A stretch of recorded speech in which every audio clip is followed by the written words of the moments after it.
सुप्रभात मेरे छात्रों, कैसे हैं आप सभी? ठीक है। चलिए देखते हैं। आज हम लोग क्लास 8 का हिंदी फर्स्ट का अध्याय 1 का जो इतने ऊंचे उठो एक कविता था उसका शब्दार्थ देखेंगे और कुछ महत्वपूर्ण प्रश्न देखेंगे। ठीक है। प्रीवियस वीडियो को अपने दिमाग में याद कर लीजिए। देखिए, इतने ऊंचे उठो कविता में हमने प्रीवियस वीडियो में 4 अवतरण जो इस कविता में थे उसका अर्थ लिखवाया था, अर्थ समझाया था। आप वो अच्छी तरीके से याद कर लीजिएगा। उसके आगे हम लोग बढ़ते हैं। अब शब्दार्थ देखेंगे और कुछ महत्वपूर्ण प्रश्न देखेंगे। ठीक है। देखिए, शब्दार्थ पर आते हैं हम लोग। जीर्ण शीर्ण का अर्थ होता है बहुत पुराना या सड़ा गला। दूसरा है शाश्वत, मतलब सदा रहने वाला। तीसरा है प्रतिपल, मतलब हर पल हर क्षण। उसके बाद है चिंतन, का अर्थ है ध्यान। उसके बाद है समता, जिसका अर्थ है बराबरी, एक जैसा। उसके बाद है तुलिका, तुलिका का अर्थ है कूंची।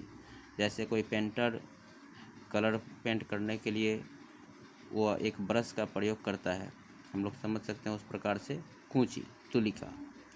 मौलिक का अर्थ होता है वास्तविक, अतीत, बीता हुआ समय। वृष्टि का अर्थ है वर्षा। उसके बाद है नूतन, जिसका अर्थ है नया। उसके बाद है सृजन, जिसका अर्थ है निर्माण। जैसे सृजन करता मतलब निर्माण करता। अब हम लोग कुछ महत्वपूर्ण प्रश्न को देखते हैं। देखिए, पहला है कि संसार किन ज्वालाओं में जल रहा है। प्रश्न है कि संसार किन ज्वालाओं में जल रहा है।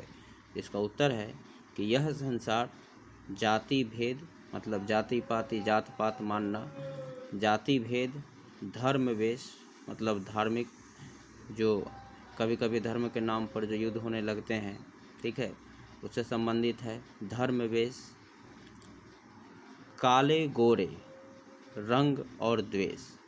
काला है, कोई गोरा है, मतलब रंग को आधार बनाकर एक अलग प्रकार का जो घृणा का भाव उत्पन्न होने लगता है लोगों में, उससे संबंधित है। काले गोरे रंग और द्वेष, मतलब घृणा, नफरत, ईर्ष्या।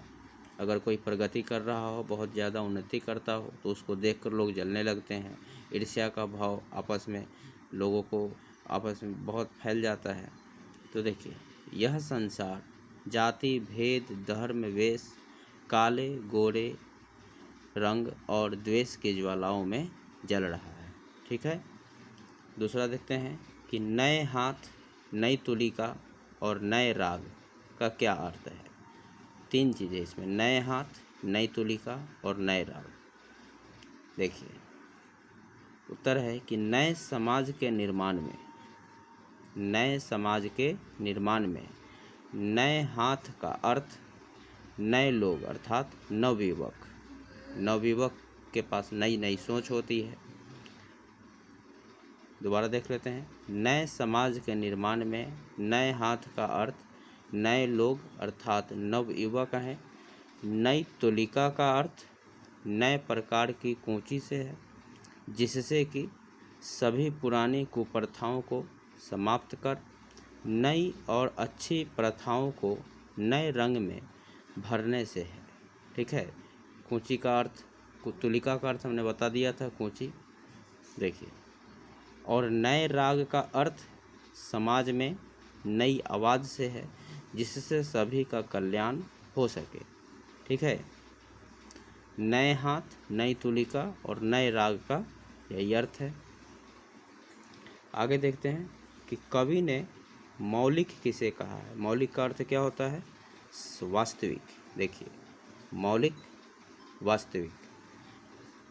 कवि का कहना है कि हमें भी अपने समाज को नया रूप देने के लिए रचनाशील बनना होगा, मतलब सृजनकर्ता बनना होगा, और इतना वास्तविक, मतलब मौलिक बनना होगा जितना कि स्वयं निर्माण करने वाला, अर्थात सृजनकर्ता है।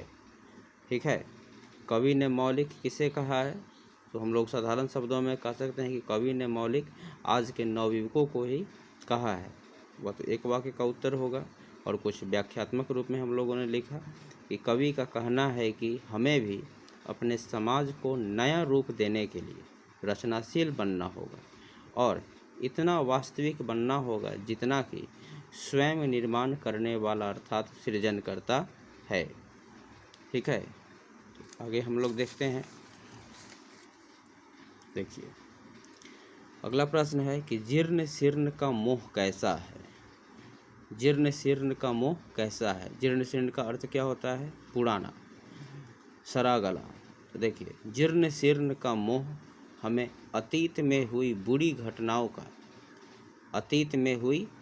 घटनाओं का स्मरण दिलाता रहता है, याद दिलाता रहता है, जिससे कि हमारा भविष्य निर्माण का जो पथ है, रास्ता है, वो अवरुद्ध हो जाता है, रुक जाता है। अतः हम कह सकते हैं कि जीर्ण शीर्ण का मोह अच्छा नहीं होता।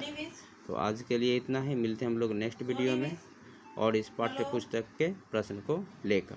धन्यवाद।